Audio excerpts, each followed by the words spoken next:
Ok. Vamos ver se estamos ao vivo aqui, só testando, para ver se o som está chegando. Aqui. Vamos ver.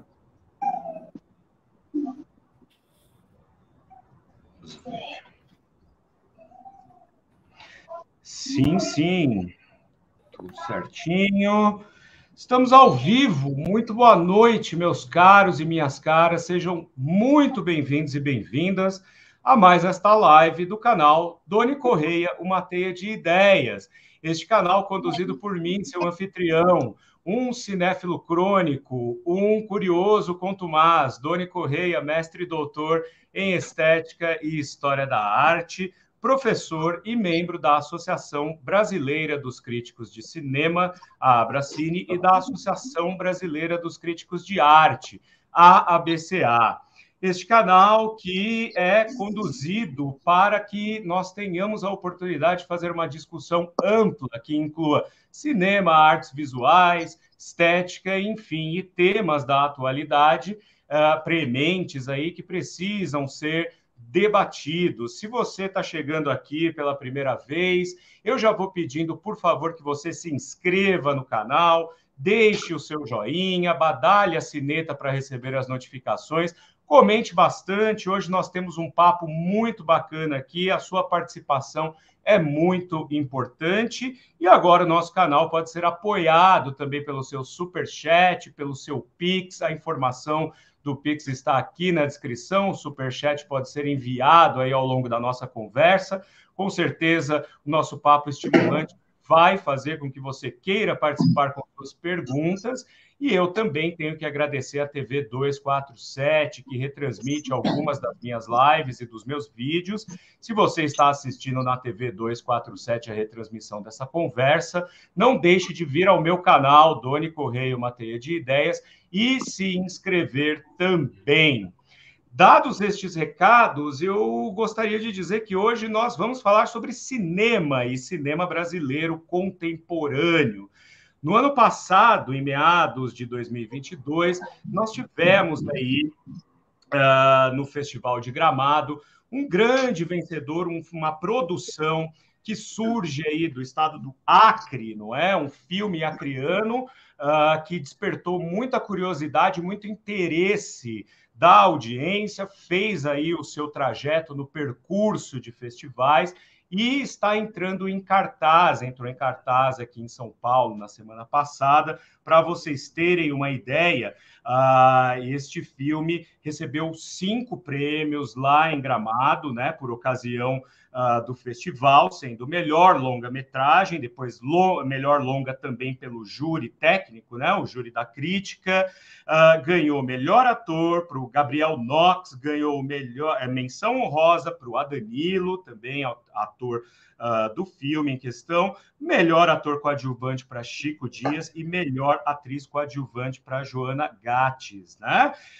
Eu estou falando de Noites Alienígenas, um filme sensacional, ganhou meu coração desde a primeira vez que eu o assisti. Quando o filme foi premiado, imediatamente eu corri para entrar em contato com o seu diretor e um dos roteiristas, né, que é o Sérgio de Carvalho, e nós tivemos um papo aqui na ocasião, quando o filme estava ali recém-premiado e começava a sua carreira em festivais. Então, e pedi a ele, né, que a gente fizesse uma nova conversa, dessa vez com mais pessoas da equipe, para que a gente, assim que o filme entrasse em cartaz, para que a gente pudesse aprofundar a relevância dessa produção, não só em termos de cinema brasileiro, mas aquilo que ele representa em termos de assunto, em termos de roteiro, de narrativa, da realidade desse país, não é? Então, é com muito prazer e com muito entusiasmo que eu recebo aqui nesta noite, né, nesta live, os nossos queridos, olha lá, o Sérgio de Carvalho, que é o diretor de Noites Alienígenas, temos a Joana Gates, o Gabriel Knox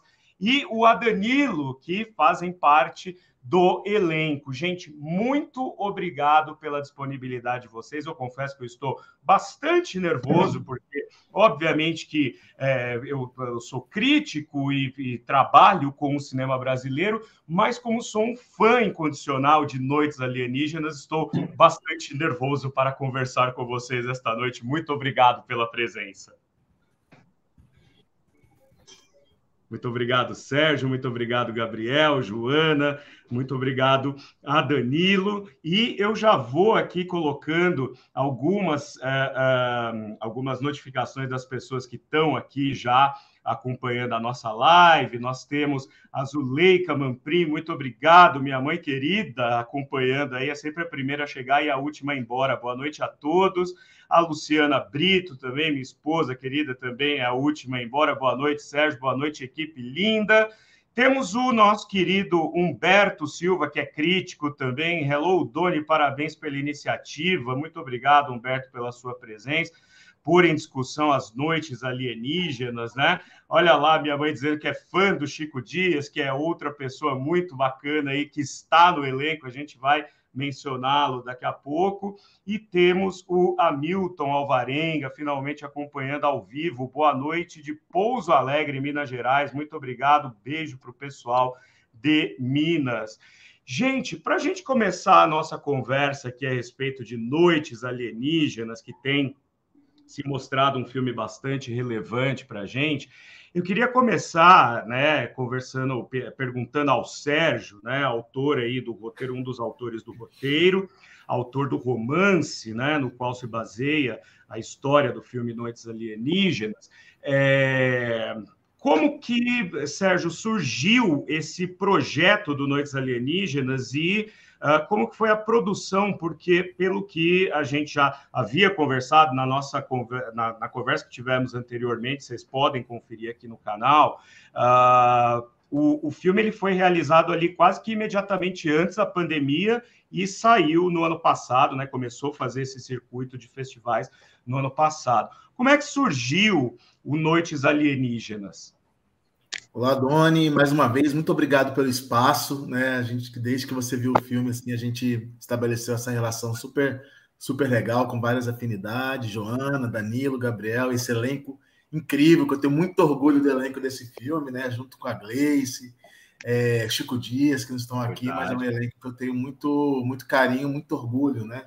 E é bom isso, quando a gente sai de um filme cheio de amigos, né? E é o que aconteceu com Noites Alienígenas, assim. Sinto que saí muito mais rico, porque estou com muito mais amigos depois do Noites, amigos e amigas. Então, o filme ele é derivado do livro, também da minha autoria, Noites Alienígenas. Né? Tanto o livro quanto o filme eles foram impulsionados por editais. Né? O livro pelo um edital da Fundação de Cultura Garibaldi Brasil, do município de Rio Branco. A princípio eu escrevi um conto, mas quando eu comecei a escrever eu não consegui parar. Foi quase uma catarse literária mesmo, assim, escrevi em 3 semanas, mais ou menos. E aí eu fui agraciado também, fui vencedor desse concurso, né? E naquele momento eu queria muito abordar a questão da dependência química. Eu acho que é o grande assunto do livro Noites Alienígenas. Também traz questão da identidade amazônica, né? Outros temas aí, mas acho que a camada principal do livro é a dependência química, um assunto que sempre eu fui muito interessado, né? Também essa diferença entre as plantas sagradas e a questão da droga, né? Assim, sempre, acho que dá um debate muito bom isso tudo. E o livro eu escrevi muito nessa pulsão de falar sobre esse assunto, que era um assunto que eu percebia que era muito pouco falado aqui em Rio Branco e que muita gente, assim, aqui tem uma problemática muito séria, principalmente essa droga que fica, que a gente é um estado de fronteira, né, onde que sempre teve tráfico, e tinha essa sobra, que é a pasta base de cocaína, que realmente pode falar que é uma grande droga assim, presente em toda a região amazônica, né? E também, assim, eu acho que tinha várias camadas que com filme, com livro, eu acho que é importante discutir, né? Que essas guerras, drogas que não deu certo, falida, que né, mata milhares de jovens nas periferias, né? Como que você pensa né, pensar guerras drogas hoje, eu acho que ela é um erro assim tão absurdo e a gente quase não fala sobre isso, a gente não fala com a maneira que deveria falar, a gente dentro de uma sociedade super conservadora que é a do Brasil, a gente tem muito tabu para falar sobre a questão das drogas de maneira geral, né? é um tabu para falar sobre isso. E o livro, assim, quando eu escrevi o livro, era para provocar essa discussão, né? Opa, a gente tem uma questão de saúde pública aqui, né? Que eu acho que a dependência química é uma questão muito mais de saúde pública do que de polícia, né? Então era um pouco tentar humanizar esse personagem que foi tão brilhantemente interpretado pelo Danilo. Já o livro foi uma adaptação o filme foi uma adaptação do livro, na qual eu senti uma necessidade de atualizar essa periferia, porque nesses 8 anos, mais ou menos, que foi o hiato entre o livro e o filme, a periferia de Rio Branco já era outra, com a mudança das rotas de tráfico, né? Com a chegada do crime organizado com muita violência aqui nas periferias da Amazônia. Então, a gente sentiu uma necessidade de trazer esse tema, essa questão, também atualizar o que era ali o enredo do livro. E com isso eu contei com o brilhantismo do Camilo Cavalcante, um cineasta que eu tenho assim, maior admiração. Acho que História da Eternidade é um dos grandes filmes brasileiros, né? Pelo menos na minha opinião. Acho Camilo um super diretor, super roteirista, poético, né? Visceral. Assim, eu sou muito fã do trabalho do Camilo. Tive a oportunidade de compartilhar com ele, com Rodolfo Minari, que é um conterrâneo meu do interior de São Paulo, né, que também está no Acre há 20 anos, como eu, escritor, compositor. Então, a gente trabalhou muito aí para chegar, para conseguir adaptar da literatura para a linguagem cinematográfica e ainda trazendo toda essa atualização social que foi necessária. Muito bom, muito obrigado. E para a gente continuar esse papo preliminar, agora eu queria perguntar para esse elenco maravilhoso que se dispôs a estar aqui com a gente também, né? Como cada um de vocês se envolveu com o projeto e conhecer um pouco também dos antecedentes aí de vocês na arte, né? Eu gostaria de começar perguntando a Joana, né? Inclusive, a gente tem aqui até já comentários, né, endereçados a ela. Olha lá, Camila Cabeça, muito obrigado, Camila. Beijo, Joana linda, falando aqui, né? E nós temos a Carla também, estou colocando aqui a Carla Martins falando salve, elenco lindo, beijos, né? Então eu queria saber de vocês como é que vocês entraram nesse projeto maravilhoso do Sérgio. Joana, eu vi que você também tem antecedentes aí como uma artista plástica, vem de uma linhagem de artistas plásticos e tal. Fala um pouco para a gente. Primeiro, eu quero agradecer a oportunidade de estar aqui. É massa estar conversando, eu adoro. E, então, eu trabalho com... Eu vivo de arte desde que eu nasci, na verdade, né? Meus pais são artistas plásticos, então... E o cinema, eu comecei a trabalhar com cinema, meu primeiro filme foi com o Cláudio Assis, fazendo figurino, que eu fiz o Baixio das Bestas. Então, de lá para... Antes eu era estilista, eu tentei várias coisas assim, mas quando eu comecei com cinema, o negócio é um bichinho, né? Cláudio mesmo diz que você é picado pelo bichinho e acabou-se, né? E daí eu vim desenvolvendo mais trabalhos em figurino, até que um dia começaram a me chamar para ser atriz. E aí, então, eu vivo nessa... Na verdade, eu sou uma pessoa que eu já trabalhei em alguns lugares no cinema, e eu acho que isso acrescenta bastante assim, na minha vivência, né? Nos meus trabalhos, né? Então, quando o Noites Alienígenas ele surgiu, primeiro até o diretor de arte, o Pafi, pensou em mim para fazer figurino, mas aí já tinha uma figurinista, duas maravilhosas, né? A Maristé e a Mariana.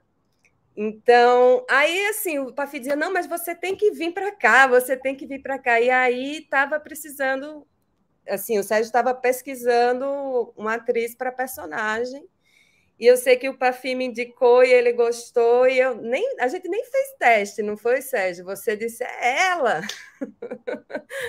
E aí, assim, fui, falei com a Carlinha foi super querida, assim, vem-se embora, terminei chegando lá. Eu digo a você que eu não tinha muita noção, né, das coisas, e confesso que foi uma pancada bem forte, né, de realidade. Assim, a minha personagem é muito diferente, de outro universo, Mas eu fui muito bem acolhida, a gente teve um preparador germano maravilhoso, enfim, os meninos, todo um acolhimento, assim.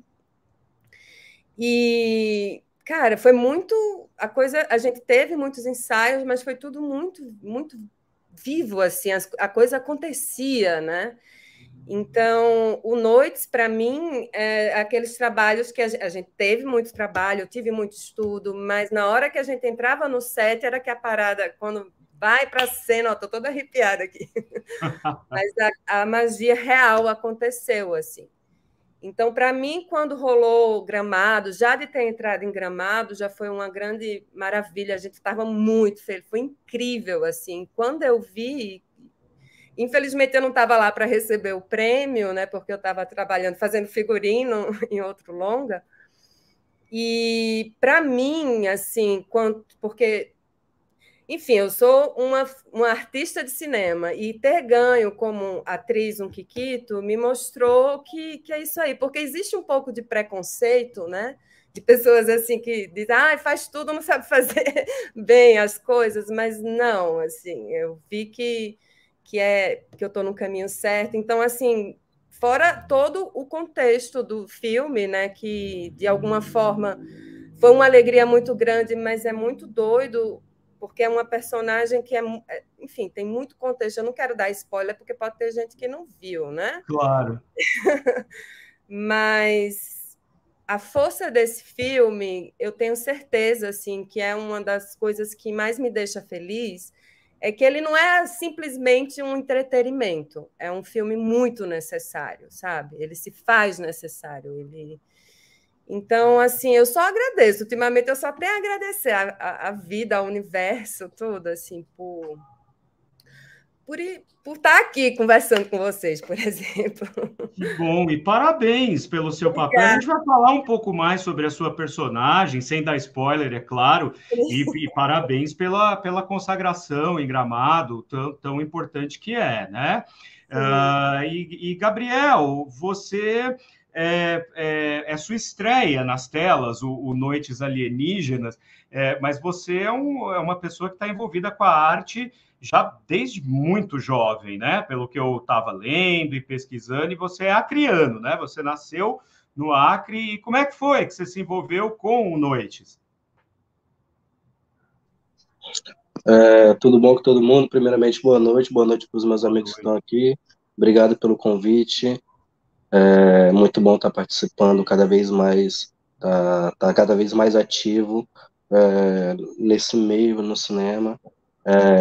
Fui por muito tempo, que agora eu tô um pouco parado, mas fui muito ativista social ali na minha comunidade e rapper, e conheci o Sérgio por esse meio de eventos que a gente fazia, organizava eventos na comunidade para ajudar a nossa comunidade.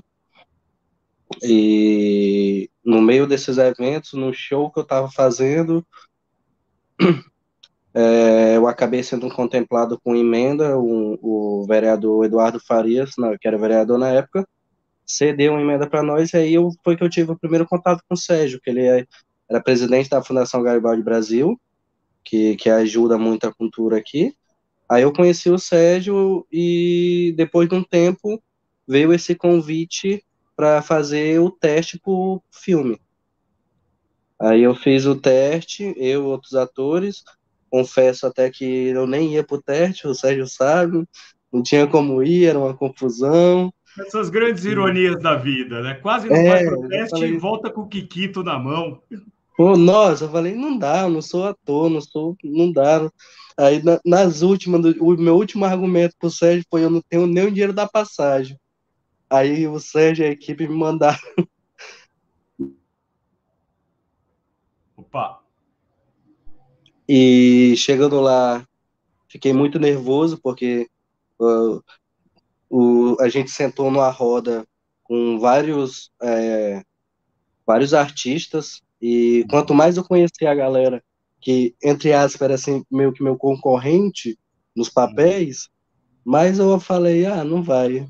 Porque o pessoal ia se apresentando e eu faço teatro há tantos anos, eu faço teatro há tantos anos. E eu falando, não, eu tô aqui avulso. Daqui a pouquinho eu volto para casa. Acabou fazendo o teste, um mês depois veio a grande surpresa. A Débora, eu sempre gosto de ressaltar que a Débora me ajudou muito, porque no dia do teste, eu acho que o Sérgio lembra, eu não estava conseguindo fazer, e a Débora veio e me ajudou, e eu consegui completar o teste, e depois veio a notícia de que eu seria o personagem. Aí foi foco total, para tentar dar o máximo de mim. É que nem eu falei, né, eu acho que o Sérgio lembra, eu falei na minha apresentação. Na hora que nós estávamos se apresentando, eu falei, ó, não sou ator, não tenho teatro, não tenho nada. Aí se me der a oportunidade, eu vou dar o máximo de mim, vou dar minha vida.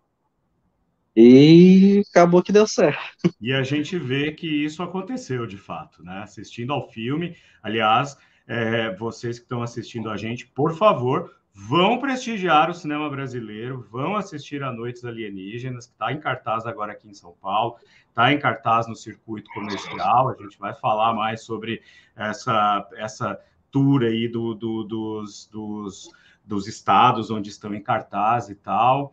E parabéns, Gabriel, pelo seu desempenho e pelo prêmio também. E que seja esse o primeiro de vários papéis aí, né? Que você não falte aos testes, meu caro, por favor. Né? O cinema brasileiro precisa de você. E a Danilo, meu caro, também parabéns pela menção honrosa à sua interpretação, ao seu desempenho. Lendo sobre você, eu vi que você também, desde jovem, já estava envolvido, você é manauara, né? E estava já desde jovem também envolvido em grupos de teatro e tal. E como é que você foi, então, abduzido aí por esse projeto Noites Alienígenas? E aí, pessoal, boa noite. Vou colocar um fone de ouvido aqui, estava desenrolando ele. Só um momento.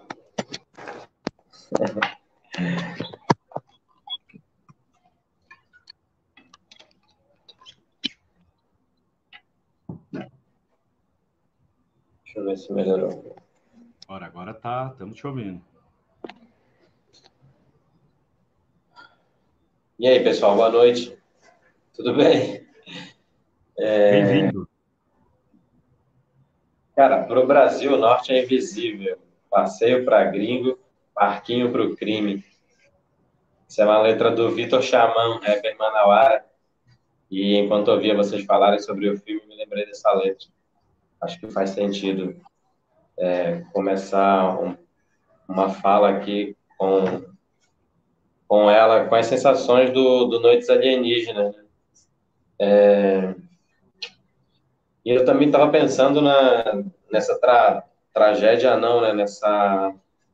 Nessa loucura que foi essa semana para as crianças do Brasil, né?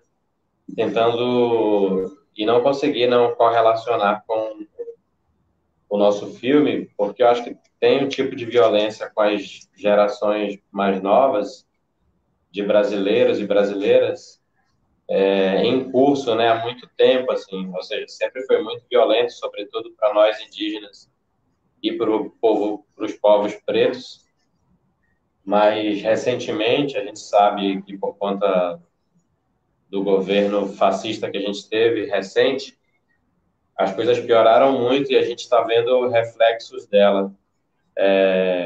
E não adianta tentar dizer que não tem correlação, o tipo de violência que aconteceu nessa creche com o comportamento do nosso ex-presidente. É uma pena ter que falar desse cara, sinceramente, mas eu acho que vai ter que ser válido levantar assuntos relacionados ao governo dele durante um tempo, para a gente ver se a gente, por fim, consegue entender o que a gente precisa quanto sociedade. Dito isto, então, cara, eu sou a Danilo, né? A Danilo Reis da Costa, mas tenho usado meu nome artístico só a Danilo. Sou manauara, sou nascido e criado num bairro de periferia. E desde muito cedo estive envolvido com a arte no meu bairro. Participava de grupos folclóricos, dançando, depois tocando na banda. Acabei me envolvendo um pouco com o movimento de hip hop, assim, na adolescência, em Manaus. Comecei a fazer grafite. E depois, com 20 anos, eu estava estudando rádio e televisão. Pretendia me formar e trabalhar com jornalismo, algo do tipo. Eu conheci o teatro, fui fazer um curso, assim, muito para querer melhorar minha desenvoltura como jornalista, talvez. Mas acabei me envolvendo muito mais com o teatro, nem quis saber mais, nem me formei, estava perto de me formar, mas deixou de fazer sentido, eu preferi seguir o teatro. Aí no ano seguinte eu já estava com uma produtora artística, com o pessoal lá de Manaus, produzimos teatro, shows musicais. Em 2014 eu atuei no meu primeiro curta e acho que desde lá nunca mais parei, assim, aconteceram uma série de coisas legais. Primeiro eu fiz 3 curtas em Manaus que vieram num momento muito importante, que era aquele primeiro levante do audiovisual do Norte, com os incentivos e tal. Também por conta... isso, né? A gente ganhou alguns editais, podemos fazer esses primeiros filmes. Depois, viajei para o Rio de Janeiro, morando no Rio, eu tive a oportunidade de fazer um teste para o Marighella, passei, e ali no Marighella foi um pouco furar a bolha, né? Essa expressão que as pessoas usam. E hoje em dia eu tenho muita clareza que furar a bolha é 1% da coisa só, tipo, que é ótimo que estejamos furando as bolhas, mas o mais difícil é se manter lá, né? Com certeza. E recursos, condições são diferentes da gente que vem de contextos menos favoráveis, tanto financeiramente, quanto estrutura física, mental, psicológica, emocional. E aí, em 2016, eu começo a me reconhecer como uma pessoa indígena, passo a ter esse entendimento.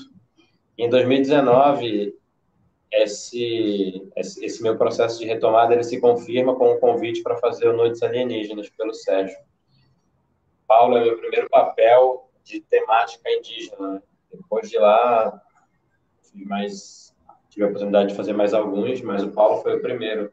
Isso é uma coisa que eu vou ser grato ao Sérgio para sempre, assim, porque é isso, acho que é essa vivência de 20 anos do Sérgio que o faz ter esse entendimento sobre a diversidade, a complexidade dos povos indígenas, a ponto de convidar alguém, um ator que está em processo de retomada, está querendo saber mais da sua identidade, assim. Acho que foi uma aposta, né, também, e só por isso já sou muito grato.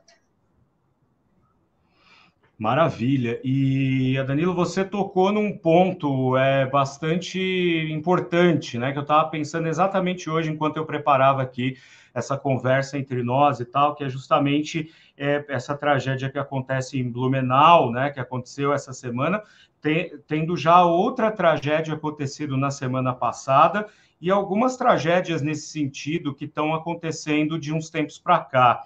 Né, que é como se fosse, não é um reflexo, na verdade, de uma política absolutamente genocida que a gente viu, infelizmente, tomar conta do nosso país nos últimos anos. E quem acaba sofrendo são sempre as periferias, né, do país como um todo.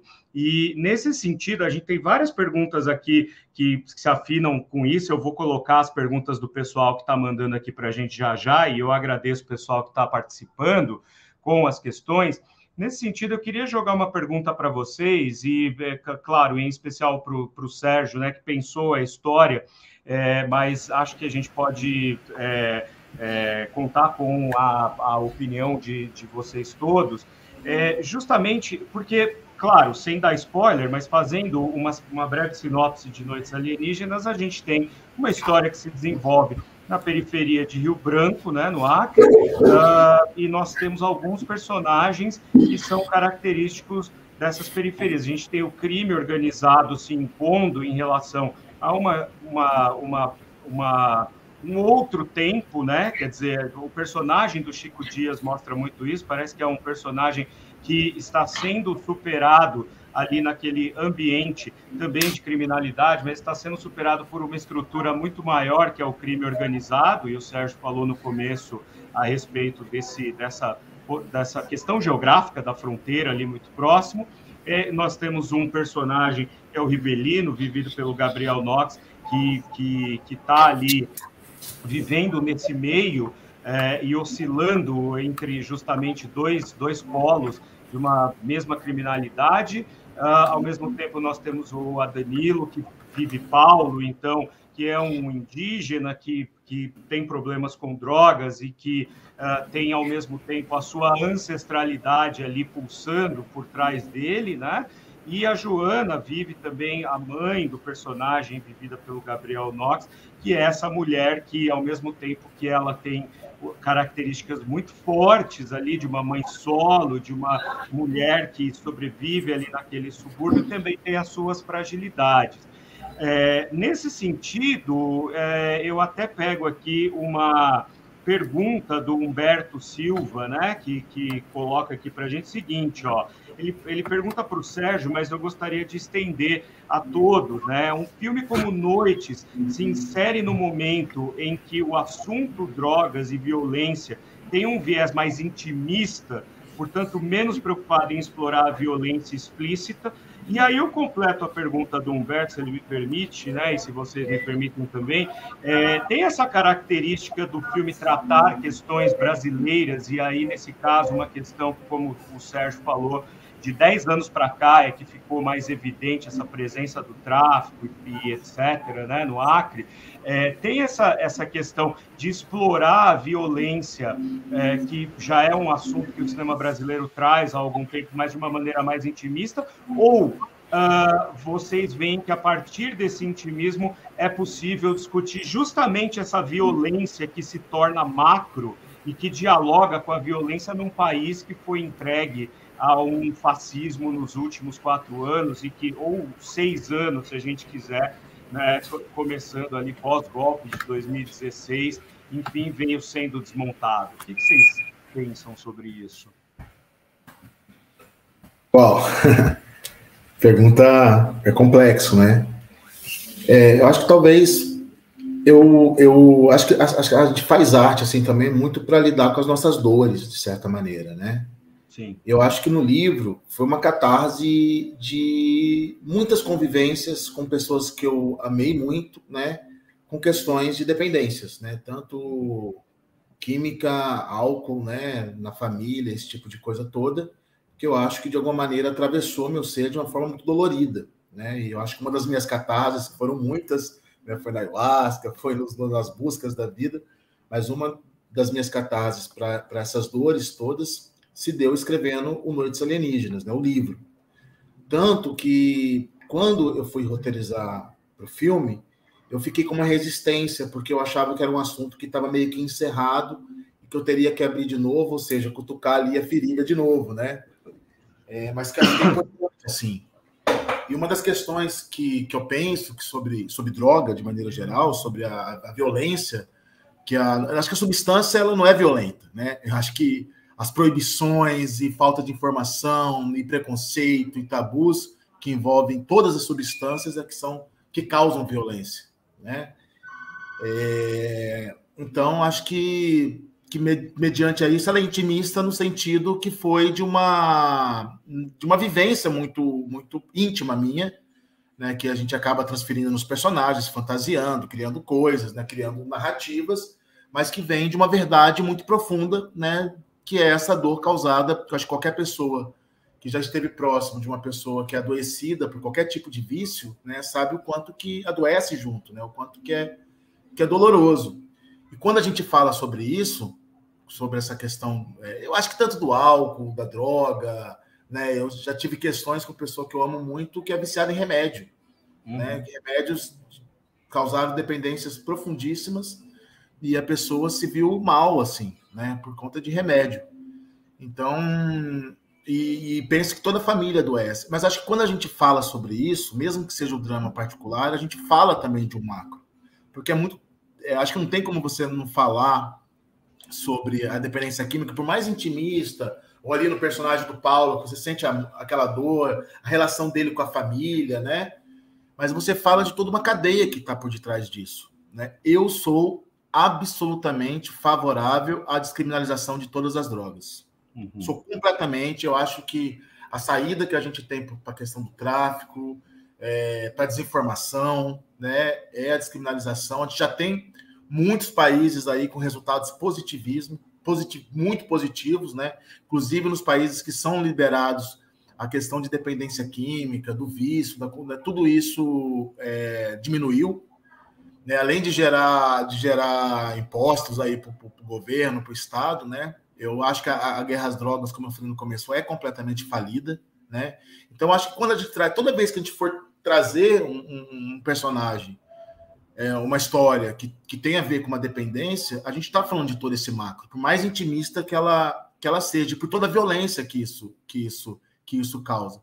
E no Noites também, eu quis trazer, e é sem julgamento, assim, eu não sei se eu consegui, mas eu tentei muito não ter um julgamento, nem sobre quem usa, nem sobre quem vende, porque eu acho que é tudo uma grande teia, né, que as pessoas vão se enrolando ali, vai ficando difícil de sair, né?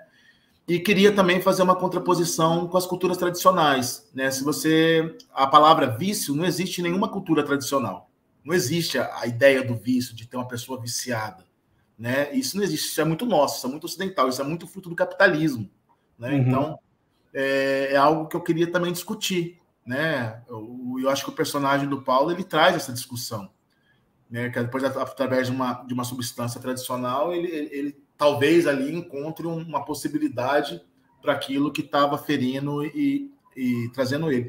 E eu acho uma pena, Doni, assim, porque eu acho que a gente está num momento político muito forte, muito difícil também, por mais que clareou as coisas, a gente sente, concordo perfeitamente com a Danila, essa história não tem como não associar o que aconteceu nessa escola com esse crime. A gente está vivendo a ressaca, né? Com esse discurso de ódio todo que ainda está aí nas redes sociais, que ainda está o tempo todo sendo divulgado. Eu mesmo sofri muito perto de mim uma questão de homofobia, também por um bolsonarista, nunca erra, né? Não. Uma pessoa que eu amo muito, meu namorado, perdeu a visão, né? E o agressor foi um bolsonarista por homofobia, né? Nunca decepciona, né? Nunca decepciona. Eu acho que esse fascismo ainda está no ar, né? Ainda está aí, ainda está posto. E eu sinto uma pena, assim, porque eu vejo um monte, às vezes, de parlamentares muito progressistas e que evitam falar sobre essa questão da legalização, da descriminalização das drogas, e até concordam por medo de ter uma ressaca ali eleitoral, de tão tabu nesse Brasil tão conservador que a gente vive. E a gente precisa falar sobre isso, né? Eu tenho aproveitado, assim, me caiu essa ficha durante os debates, assim, falei, a gente precisa falar sobre isso. Porque essa guerra às drogas mata pobre, mata preto, mata a juventude, né? E para cada jovem que é morto ou pela polícia ou por outro traficante, tem 10 querendo entrar para esse sistema. Então, sim, ela é fadada, né? Então, acho que a gente precisa, com muita urgência, falar mais abertamente sobre essa questão, né? Porque eu acho que a droga ela está no nosso meio, seja a droga química mais pesada, seja o cafezinho, seja a aspirina, né? As substâncias... Açúcar. As substâncias são substâncias, né? Elas podem, inclusive, assim, fazer muito bem para, né? Você toma um café ali para dar uma acordada, para trabalhar, você toma uma droga, um remédio, né? Você toma uma substância que amplia a consciência para você ter um encontro ali espiritual, um encontro consigo mesmo. Então, elas estão aí. Então, a gente tem que parar de hipocrisia e falar dessas coisas com um pouco mais de leveza, tranquilidade, mas falar.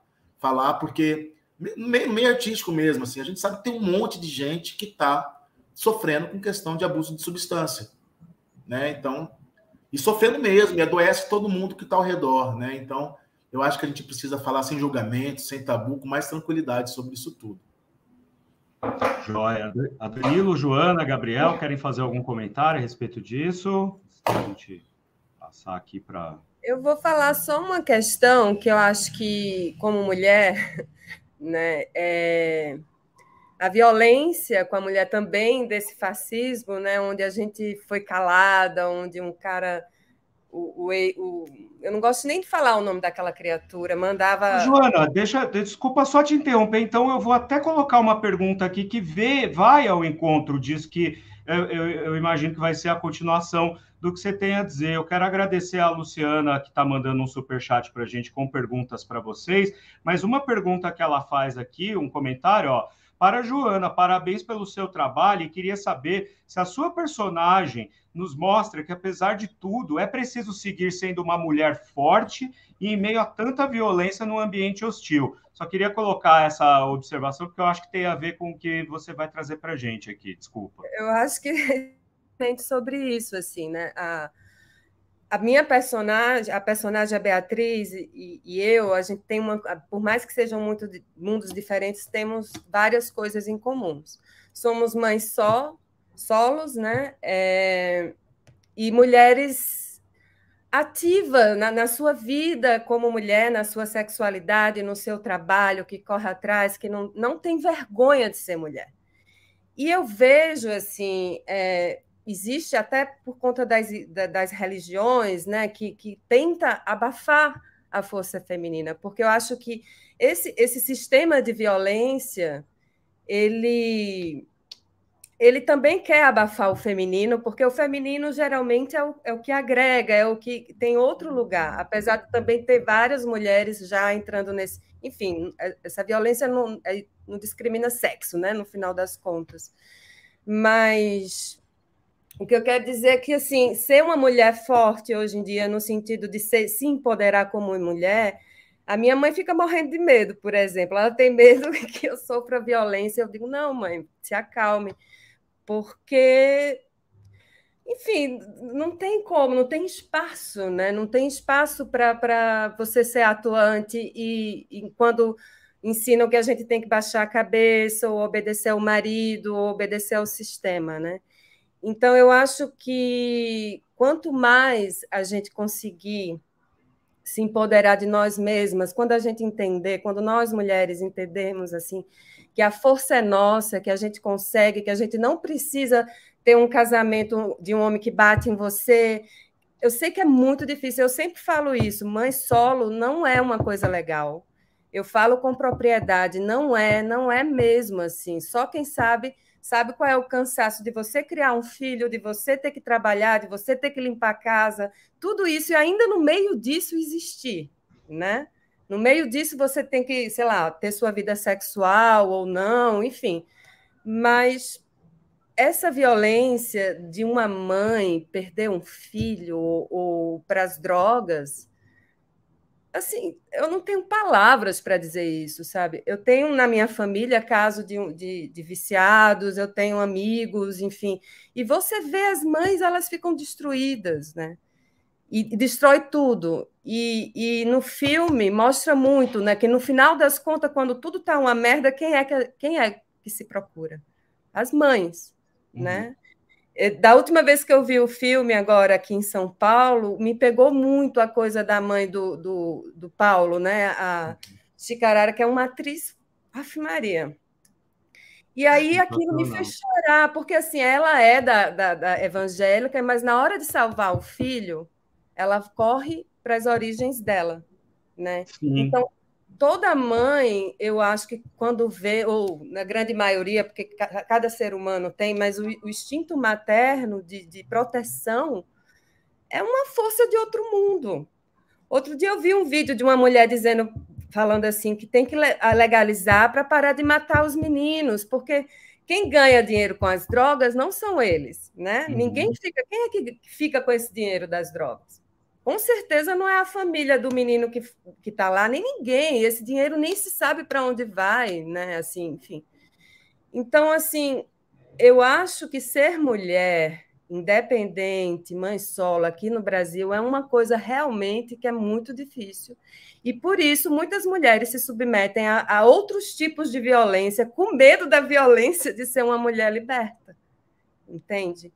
Então, eu acho que a partir do momento que a gente começa, que o filme mostra esse lado dela, assim, porque ela é uma mulher sofrida, a personagem da Chica também são mulheres, mas que na força, assim, sabe? Elas têm a força delas, elas têm a vida delas, e na hora de salvar o filho, enfim, assim. Então, eu acho que ser mulher no Brasil é uma coisa muito difícil, não é à toa que tem até outro dia eu vi no jornal que quantas mulheres morrem por dia, acho que de não sei quanto tempo morre uma mulher, acho que é 3 em 3 horas, uma coisa absurda, absurda.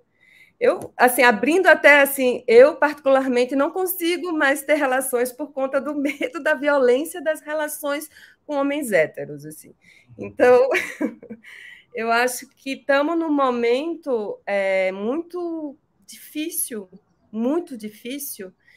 onde eu sempre falo para as minhas amigas, a gente precisa se proteger entre nós, que é essa coisa da sororidade, que até, enfim, não é bem entendida, mas é essa coisa de uma mulher apoiar a outra e não recriminar, né?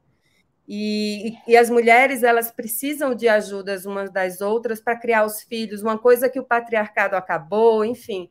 Eu espero, do fundo da minha alma, assim, que eu consiga, de alguma forma, com conversa, com os meus trabalhos, trazer mais mulheres junto e ver, dizer, não, a gente consegue ser forte, a gente não precisa, sabe, de um homem para dar proteção, não precisa, na verdade, nem um pouco. E é isso, assim, o filme, para mim, também é dolorido nesse lugar, sabe, de ter interpretado essa mãe e saber, inclusive no meu laboratório, eu conheci várias Beatriz, assim. Uhum. Eu só peço assim, às deusas que, sei lá, que em algum momento do mundo as coisas se acalmem, porque eu, particularmente, não sei como é que vai ser com tanta... Não sei, assim, para mim está um caos. É um caos imenso, né? E tem uma outra questão aqui, uma questão para o Danilo, e depois uma terceira questão que são para vocês quatro, que a Luciana manda aqui para a gente, né? Ela diz o seguinte, ó, ainda sobre essas questões intrínsecas ao filme, né? Eu tenho uma pergunta para o Danilo. É possível dizer que a trajetória de seu personagem, que é o Paulo, né, no filme, é também uma metáfora sobre a resistência dos povos indígenas e suas tradições, no sentido justamente de que, acho que aqui ela quer dizer que justamente nesse sentido de que há uma medicina ancestral que de repente tenta dar conta de recuperar alguém que está sendo destruído por uma ocidentalização advinda, uma ocidentalização criminosa, né, advinda do tráfico. Acho que é uma pergunta que se estende até ao Sérgio, na condição de autor aí da história, né? Sim. Cara, acho que mais que uma metáfora, é uma realidade explícita de resistência dos povos indígenas. Mas o que eu acho mais bonito de tudo isso é ver a quantidade de processos de retomada, portanto, de reafirmação de identidades originárias no Brasil na última década. E eu acho bonito que o Paulo represente uma parcela, porque o que ele faz é isso, é um retorno, né? É uma reeducação para uma coisa que naturalmente é mais orgânica para ele. E a gente poder exemplificar esse tipo de relação, esse tipo de existência com a arte, faz com que muita gente possa se identificar. Tem sido muito... Em Manaus, cara, as sessões têm sido muito lindas. Tem muitos parentes, né? Muitos indígenas estão frequentando e reconhecendo e se identificando. E isso eu acho que é a coisa mais gratificante que a gente poderia receber com esse filme. E esse público, especificamente, eu acho que o Noites Alienígenas é um filme... O Sérgio consegue a proeza de fazer um filme de conteúdo universal, mas, cara, sinceramente, eu acho que é um filme para a Amazônia assistir, e eu acho isso muito foda, eu acho isso muito, muito crucial, porque a gente está um pouco saturado de que tantas produções não amazônicas façam filmes, séries e outros materiais audiovisuais sobre a gente. Porque eles não cansam de ser exóticos, né? Não cansam de... E por mais esforçados que sejam, é impressionante, tipo, lhes falta, parece óbvio, mas lhes falta a vivência que o Sérgio, por exemplo, se comprometeu a ter com o estado do Acre, a cidade de Rio Branco e tal. Se não for assim, isso se estende, eu acho, também a nós atores, voltando um pouquinho àquele assunto que a gente estava tendo pré-live aqui, sobre os atores poderem interpretar papéis em que eles não são, papéis que não são dos seus lugares de origem, né? E eu acho isso incrível, na verdade, porque é isso, nós somos atores, as nossas ferramentas são nossos corpos, e é perfeito que a gente possa fazer todo tipo de papel. Inclusive eu, como pessoa indígena, o que eu quero exatamente é isso, que a gente também quebre esse estigma de que eu, por exemplo, tenha sempre que estar envolvido num filme com temática indígena. Porque a temática indígena vai estar sempre, na verdade, né? Ela é o meu corpo. E só que eu acho que é importante fazer as coisas com respeito. E eu volto a usar o exemplo do Sérgio, dos 20 anos dedicados ao Acre. Eu acho que isso é um sinal de respeito aos povos da floresta, às pessoas da Amazônia. Isso se aplica. Eu fiz essa relação com um personagem, ator, porque para que nossos processos possam ser melhores pensados, melhores cuidados, sabe? Tipo, aqui a gente faz tudo para ontem. Cinema é uma arte do demônio, cara. Outro dia eu ouvi uma expressão que eu amei. Você trabalha com o quê? Eu faço audiovisual. Eu falei, caralho, é isso mesmo. Audiovisual, perfeito, cara, perfeito. Posso Porque adotar? Porque é bem isso mesmo. É muito para ontem tudo, é tudo muito corrido, é sempre muito caro, é um caos. E ao mesmo tempo acho que demora isso está muito, adoecendo um né? pouco as pessoas também do audiovisual, cara. Olha só, e eu vou pegar esse gancho, eu vou precisar me despedir, porque eu tenho aqui na sessão comentada de O Rio do Desejo, que é o filme que eu fiz do outro Sérgio, do Machado. Mas é isso, eu amei estar aqui com vocês. Muito obrigado, Danilo, muito Eu sinto obrigado. muita falta de encontrar essas pessoas, Gabriel, Joana e Sérgio, pessoalmente. Por sorte, consegui encontrar o Sérgio. Eu acho que o que a gente criou é uma relação que vai durar para a vida inteira, eu sinto, não tem jeito. A gente vai se encontrar daqui a 10, 20, 30 anos. E o Noites Alienígenas, a essa altura, eu imagino, modéstia à parte, talvez já tenha virado um clássico do cinema brasileiro. Vai, com certeza. E a gente vai estar lembrando dessa bobagem gostosa que é fazer cinema no Acre. No Acre. Muito obrigado, Danilo, pela sua presença. Ele vai ter que sair, mas a gente continua mais um pouquinho aqui, porque daqui a pouco a gente está indo. Muito obrigado, grande abraço. Valeu, irmão. Se cuida aí. Gabriel. Se cuida, logo estamos aí. Que bacana. É o audiovisual para fora, né? Porque para quem faz, para quem está dentro, é só amor, né? E a gente que toma ayahuasca também aprende que o amor está acima das coisas justamente para resolver problemas e questões maiores, né? Questões mais problemáticas. Eu queria aproveitar para fazer como eu falei, uma terceira questão aqui que a Luciana mandou para a gente, e talvez seja de especial interesse para o Gabriel, que é acreano, de fato, o Sérgio, que já está lá há 20 anos, mas, enfim, né, como o Gabriel de lá, né, do Acre e tal, ela pergunta, que a Luciana pergunta, e eu estendo essa pergunta a vocês três. Como vocês analisam o fato de que, mesmo com uma população carente tão grande e exposta a vários tipos de violência, como a gente vê no filme Noites Alienígenas, ainda assim 70% do eleitorado no Acre votou em Bolsonaro em 2022. E aí não só no Acre, né? Porque eu estava vendo aqui, na verdade, Roraima e Rondônia também teve uma votação maciça no Bolsonaro. Então, como é que vocês analisam justamente essa situação de carência, de fragilidade das populações periféricas e, ao mesmo tempo, a gente tem um resultado desse nas urnas, né? Ainda. Acho que o Sérgio é a melhor pessoa para responder isso, que ele é mais politizado. Ele entende melhor, mas da minha parte, eu acredito que é o que a boa parte a parte opressor quer. Quanto mais ingênuo você é, quanto menos você entende, mais você é maleável e consegue ir com o barco. Então, acho que a grande massa do Acre votou, entendeu? Porque, como eu tenho vários amigos e parentes que não entendem nem querem saber de política, acaba indo na corda de qualquer um que chega e fala: olha a nossa salvação.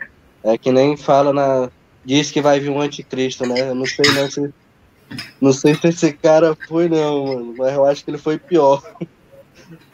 Então, em questão a isso, eu acho que é mais isso mesmo. É porque a maioria do povo ele não está interessado em política, acha que não precisa, sendo que é o único momento da nossa vida que a gente tem um poder de escolha na hora da votação. É a hora que a gente tem o poder de escolher o nosso destino, o destino dos nossos amigos, parentes e da nossa comunidade. E voltando um pouco sobre o assunto das drogas, que eu ia pontuar, mas eu estava dando uma olhada aqui no meu neném. Em relação às drogas, eu acredito que enquanto continuar tratando a droga como algo ilegal, vai continuar transformando comerciantes em bandidos. Porque pessoas que poderiam ser comerciantes são tratadas como bandidos, como a pior espécie que existe, e isso acaba fazendo com que elas piorem cada vez mais. Então, em vez de ter um comerciante, você acaba afundando aquele comerciante no submundo de crime, porque ele tem que viver ilegal. Então, eu acho que é isso. Eu acho que a liberação das drogas e vários projetos para ajudar a conscientizar, orientar e conseguir explicar direito o que é a droga, porque tem que ser uma coisa bem cuidada, bem tratada, e todos têm que ter ciência do que é. E, tipo, é uma coisa que não dá para julgar como crime. É uma coisa que tem que ser realmente discutida e conversada, e principalmente legalizada. Chega lá, Sérgio, Joana. Eu acho que sobre essa questão do bolsonarismo é bem complexo, né?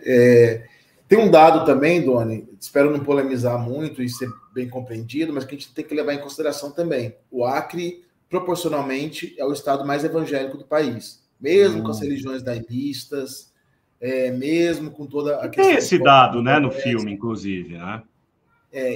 Essa questão eu acho que desse evangelismo que apoiou o fascismo, porque a gente sabe que isso é fato, não foram todos, tiveram igrejas ali que inclusive sofreram retaliação pelos próprios grupos ali de cristão e tudo mais, né, que se posicionaram. Eu nunca gosto de generalizar, sempre pontuo com amigos evangélicos. Opa, temos aí grandes nomes do evangélico que não está nessa viagem torta, né? Sim. Então, mas eu acho que esse dado também ajuda um pouco a gente a explicar essa quantidade expressiva de acreanos que votaram em Bolsonaro, assim. E também penso, a gente teve 20 anos do PT aqui no poder, né? E até assim, talvez houve uma saturação também, né? De opa, já deu, a gente quer novo, a gente quer diferente, né? Mesmo sabendo que a Frente Popular aqui no Acre, né, de maneira geral, fez um trabalho excelente, assim, incrível. No momento que eu cheguei aqui, assim, vi muitos projetos que aconteceram de maneira muito, muito bacanas e tudo mais, que eu acho que também não justificaria, sabe? Uma negação completa do que foi, porque né, como se tivesse sido tudo uma grande tragédia, que não foi. O Acre avançou muito nesse período que a esquerda teve no poder. Então, eu acho que são muitas, muitas questões, né? Tem uma amiga, a Carla Martins, que ela é produtora do Noites Alienígenas, que ela fala esses 20 anos do PT no poder aqui foi um ponto fora da curva. Na verdade, o Acre sempre foi muito conservador. O Lula nunca se elegeu no Acre, mesmo quando a esquerda estava aqui no poder, né? Então é complexo a gente... Eu acho que isso reflete também em educação, que eu acho que é um problema não só do Acre, mas do Brasil todo, sim, né? Falta de leitura, falta de espírito crítico, né? Manipulação, principalmente a grande manipulação que aconteceu dentro das igrejas, né? Eu acho que realmente aconteceu, e eu sempre associei esse número, a quantidade de igrejas que a gente tem aqui hoje, com esse número expressivo de bolsonarista aqui no estado, né? Mas o Acre também, infelizmente, a gente tem números que são vergonhosos. O Acre, proporcionalmente, aqui sempre proporcionalmente, porque é um estado pequeno. É o país, pelo menos, não sei se mudou esse ranking, mas assim, nos últimos anos, que tinha o maior número de feminicídio, né? Então, tem uma... Eu sempre gosto de comparar o Acre com essa coisa do Rio Acre, né? Que são extremos, assim. Ao mesmo tempo que você tem uma potência dos povos da floresta, você tem essa questão da ayahuasca, você tem a própria Igreja Católica, que de certa maneira organizou todo o movimento seringueiro, né, ali dentro da teologia da libertação.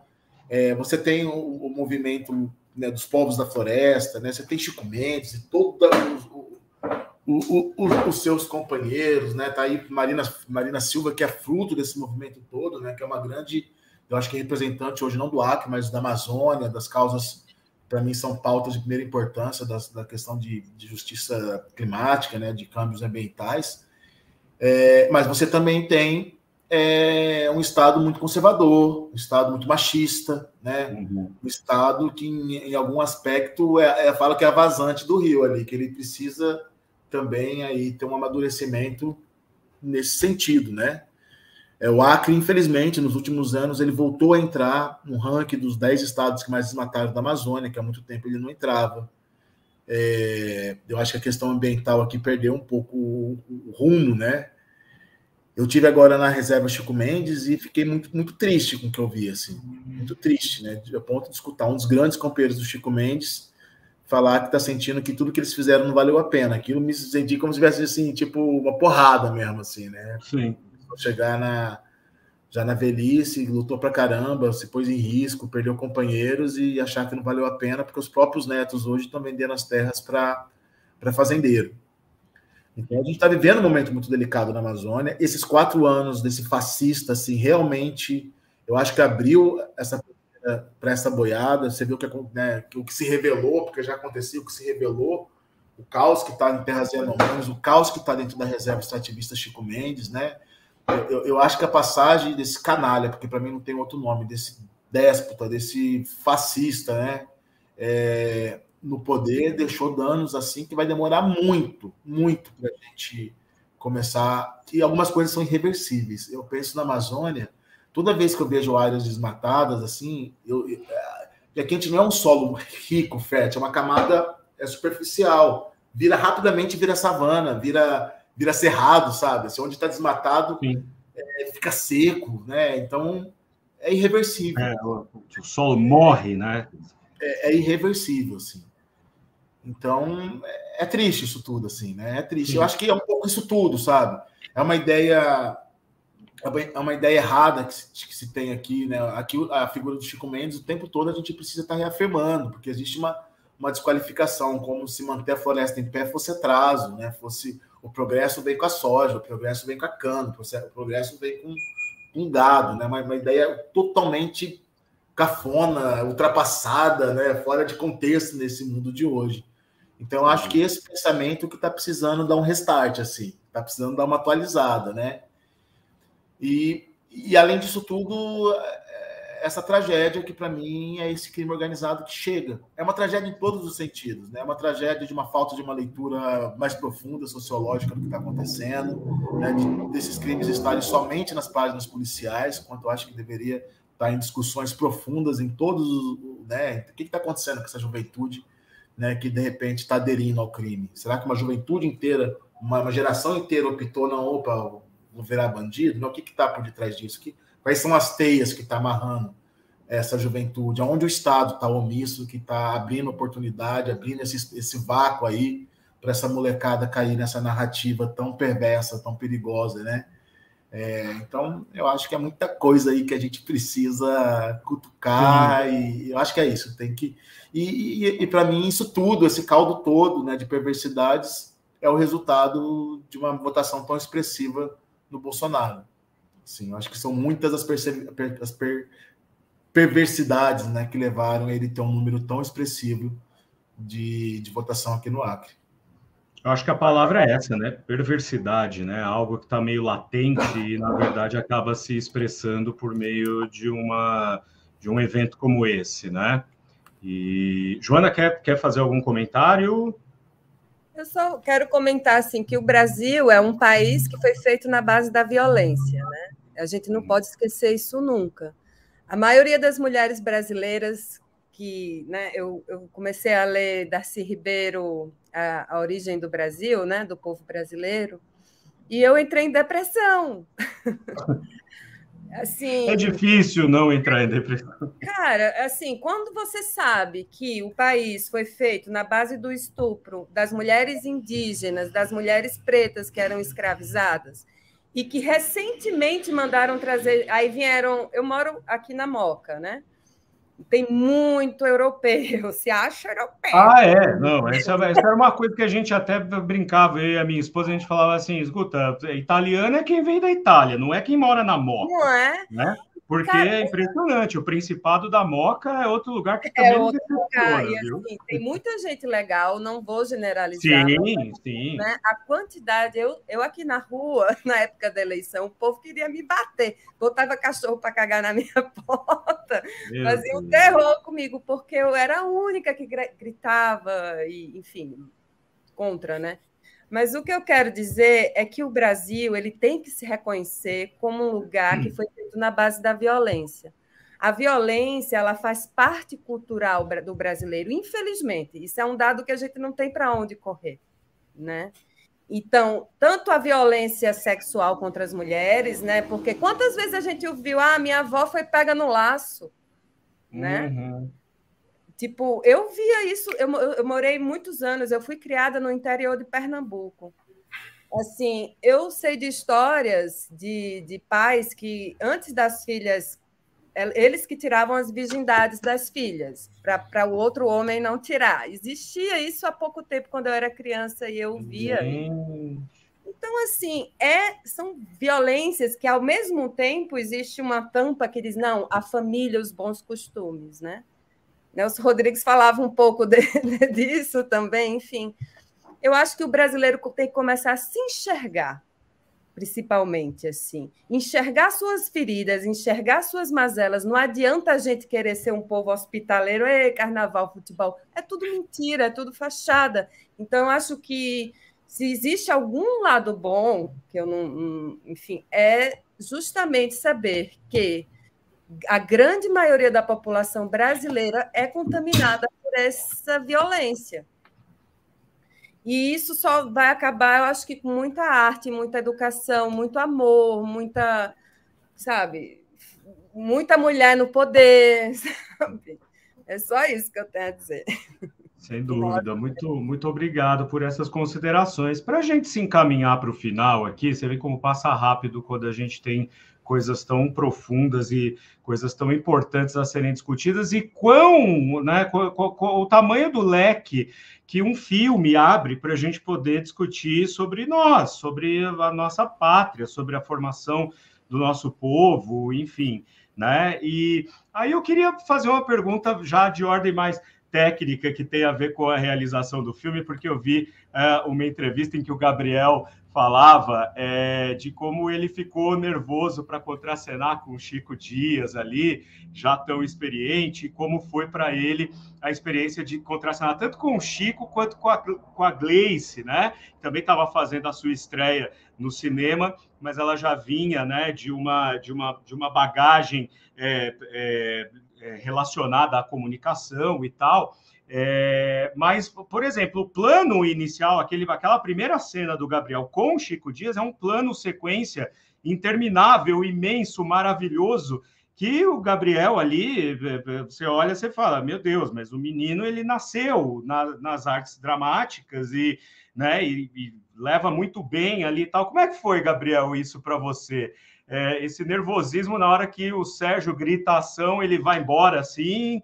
Como é que foi essa preparação? Que foi o seu papel, obviamente, o prêmio que você recebeu em Gramado e a aclamação que você recebeu pelo seu papel, obviamente merecido, mas esse nervosismo a gente nem percebe olhando ali a coisa acontecendo. Não, então, bom, principalmente aquela cena, para mim, foi uma coisa surreal. Eu agradeço muito ao Germano, que foi o nosso preparador, que ajudou a gente, todo mundo, eu, Jefferson, o Duace, o Diego, entre outros que não eram atores, e ajudou os atores a gente se conectar melhor, a gente conseguir colocar nosso sentimento para fora, teve muitos ensaios, e muitos ensaios, entendeu? Então, com a galera, eu já estava um pouco acostumado, até porque alguns eram amigos, e teve todo esse preparo. Com o Chico, não. O Chico chegou para gravar. Aham. Chico chegou na hora. Então, tipo, eu conheci, oi, tudo bem? A gente saiu para jantar, a gente jantou juntos, só que no outro dia já foi aí, bora gravar. E não teve um preparo com ele, não teve não teve ensaio, foi aquilo. E eu lembro que eu estava bastante nervoso, e o Chico chegou em mim antes da gente começar a gravar, estava lá se preparando e tudo, e ele viu que eu estava completamente nervoso, e ele pegou e falou, perguntou se eu estava nervoso, peguei e falei demais, né, pô, contracenando contigo, cara. Aí ele pegou e falou, não, calma, que ele tem todo o jeitão dele, calma, dá uma relaxada, segura, você lembra das falas? Eu peguei e falei, tá tudo decorado. Ele, esquece, vamos conversar. Vamos conversar, tá? Tu tem mais ou menos o que tem em mente aí, embora indo, e a gente vai abordando e, sei lá, isso me acalmou muito e abriu pra gente conseguir conversar. Então, a cena tinha os seus pontos, entendeu? Mas foi bem tranquilo, porque ele me ajudou a sair do robozinho que eu pensei que seria. Que eu não, como eu não entendia do cinema, para mim o cara ficava que nem um robô, tipo, só repetindo ali o que tá falando, o cara, nossa, primeira, e ele me fez enxergar de outra forma. Foi completamente diferente de contracenar com a Joana, por exemplo, que por mais que tenha o peso de ser a Joana, quando eu olhei, eu já reconheci como minha mãe, então foi bem. Olha, Eu chamo ela de mãe até hoje, minha mãezona. que Então foi bem, bacana. bem tranquilo para mim com ela. Com ele foi tranquilo depois da conversa, ele me acalmou aí dali para frente, foi bem suave. Na outra cena, que não pode dar spoiler, porque muita gente não assistiu, mas que eu discuto com ele, eu tava muito travado para mim. Eu não queria discutir com o Chico Dias. Não tinha porquê, né? Mas ele me deu gatilhos que me ajudou muito. E assim, entre outros, como a Danilo, que a gente conversou muito, a gente deu muita ideia de comunidade, eu sou de comunidade, entendeu? Foi bem tranquilo. Com a Gleice eu estava bastante nervoso, porque, como você falou, ela já tem uma bagagem, ela já é bem mais comunicativa, entendeu? Então, teve um certo nervosismo de estar gravando com ela, e ela mesmo, a gente se preparando lá para entrar em cena, e eu falei, estou muito nervoso, e ela falou, relaxa, eu também tô, vambora. E a gente acabou gravando e dando muito bom. Muito. Eu lembro que a gente estava gravando no frio, do frio do Acre, Frio do entendeu? ar. E a gente tentando fazer as falas, cara, foi muito bom, foi simplesmente surreal estar trabalhando com essa galera e principalmente com meus amigos. E para mim foi as cenas mais tranquilas que eu fiz na minha vida, porque a gente já tinha um convívio, já tinha tudo, então tudo que a gente ia gravar ali era conversa do dia a dia, era normal, que eu gosto do filme dele abordar isso, na criação, quando o Sérgio foi dar uma modificada no roteiro, ele convidou a gente para dar uma olhada no roteiro, a gente leu o roteiro, botou umas gírias, uns negócios no roteiro. Não, a galera não fala mais assim, não, a galera fala assim agora. Aí deu uma mudada, o Olha Jorge só. Neto ajudou também, que é uma grande referência no rap. E é isso, eu acho que, como eu falei para todo mundo, e falei em outra entrevista também sobre o prêmio, eu acredito que o prêmio não foi diretamente a mim só. O prêmio foi para toda a equipe, porque eu interpretei, mas eu fui ajudado por todos os meus amigos, os novos amigos que eu fiz, que hoje faz parte dessa grande família que é o Noites Alienígenas. E principalmente o prêmio é muito dedicado ao Sérgio, que foi o louco que teve essa loucura de acreditar na gente e ter convidado e ter acreditado, e a gente A gente conseguiu conquistar esse marcou espaço junto. aí. Que bacana. Ô, Sérgio, foi take único aquela primeira interação entre o Chico e o Gabriel? Foi take único ali ou não? Não, fizemos uns 4 ou 5. Tá. Ah, tá bom, né? Quem for assistir ao filme vai ver que é um take portentoso, né? Quer dizer, uma cena difícil, uma cena, né? Potente, né? E que fica muito bacana ali a mise-en-scène toda, né? Muito bom. Gente, para a gente encerrar, né? E já novamente agradecendo a disponibilidade de vocês, vocês veem o Noite Alienígenas aí com uma grande oportunidade, principalmente agora, a partir desses... que a gente tem um MINC de volta e tudo, uma oportunidade aí para a gente descentralizar o cinema brasileiro e fazer com que, né, a região norte, a região nordeste, a região centro-oeste também tenham a oportunidade de aparecerem cinematograficamente aí, para que não fique esse eixo Rio-São Paulo, Sul-Sudeste. Qual que é a expectativa de vocês aí em relação às portas que o Noites Alienígenas pode estar abrindo aí para o nosso cinema? Eu acho que é uma expectativa de Brasil de novo, né? De um Brasil diverso, de um Brasil que se vê, de um Brasil, né, que tem a capacidade, a potencialidade de trabalhar todas as suas expressões culturais, né? Então a gente acho que está muito esperançoso com esse novo governo, um pouco ansiosos também, porque não está fácil para a galera do audiovisual, né? A gente está num hiato aí, como você disse, uma ressaca pós-pandemia, pós-Bolsonaro, que venha logo os novos editais, as novas propostas, né? Espero também que a Ancine não veja tudo com esse olhar tão mercadológico, né? Mas que eu acho que o cinema também é arte. Eu acho que também existe o cinema independente, também existe o cinema de autor, né? Eu acho que nem sempre só os números que vão carimbar. Se fosse por isso, quando a gente pensou ali no Noites, né, a gente não sabia nem direito como funcionava uma distribuição, a gente estava fadado a não dar certo, se fosse ali pelo edital, né? A gente não sabia nem por onde começar. A primeira experiência com uma distribuidora a gente está tendo agora, inclusive, assim, não posso deixar de parabenizar o respeito, a atenção que a Vitrine tem demonstrado com a gente, né? A Vitrine, que entrou no filme antes de Gramado, a gente mandou um link, eles gostaram e já toparam, né, tá com a gente e tem feito um trabalho assim muito bonito, assim, né? Penso que é um momento histórico também. A gente conta nos dedos os filmes do Norte que conseguiram ter uma projeção nacional, né? E a gente tem muitos filmes, muita coisa boa sendo produzida. Então é com esperança, assim, que eu acho que o Noites possa estar anunciando uma nova demanda aí de filmes, de cinema, de audiovisual, de cinema indígena também, que a gente tem uma produção significativa de realizadores indígenas, né?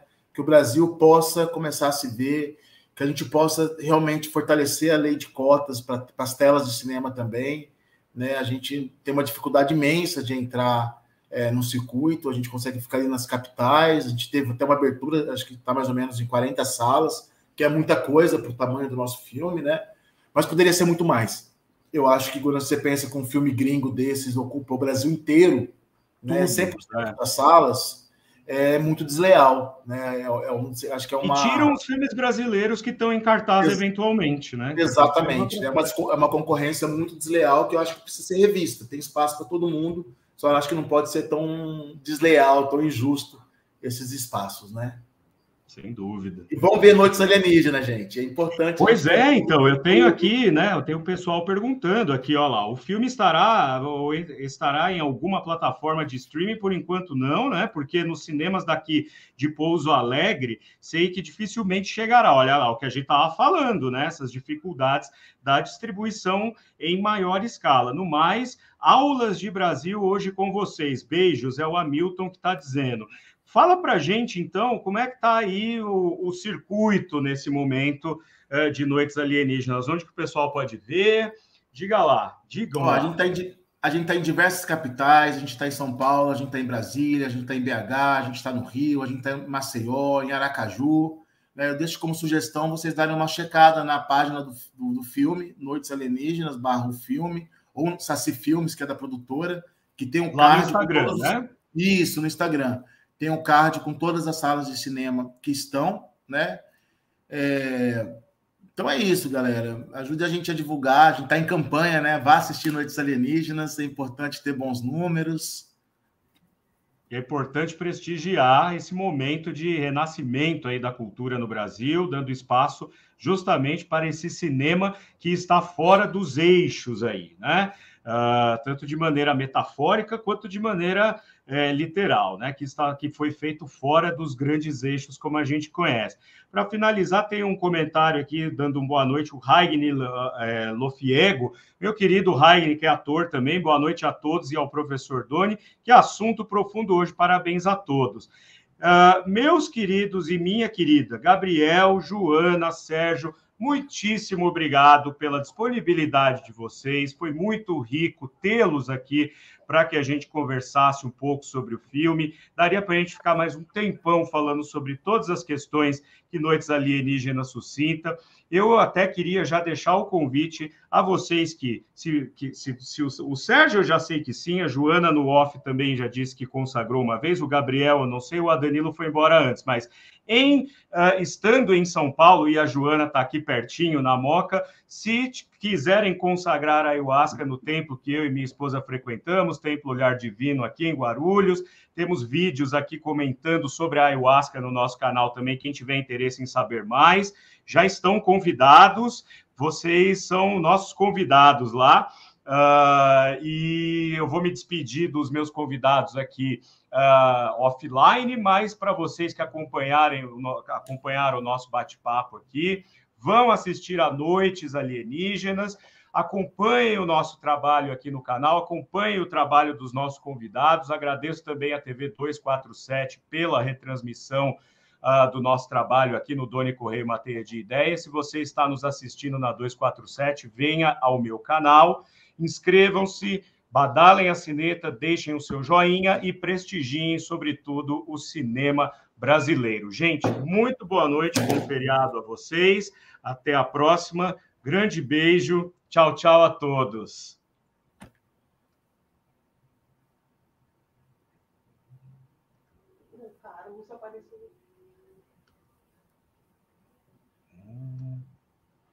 Ok.